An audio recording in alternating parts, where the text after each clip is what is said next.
I'm going to show you how to solve the problem where the dialog box in your MacBook or Mac device does not respond to mouse clicks. So here's the problem.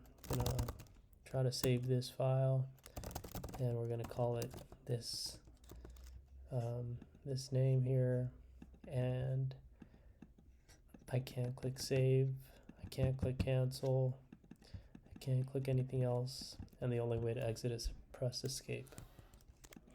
So how do we solve this? Well, you're going to want to open up terminal, which is, well, first of all, it's probably an issue with the Mac OS version, and it'll probably be solved in an update, but in the meantime you could use this command. So open up a terminal window by entering Spotlight Search.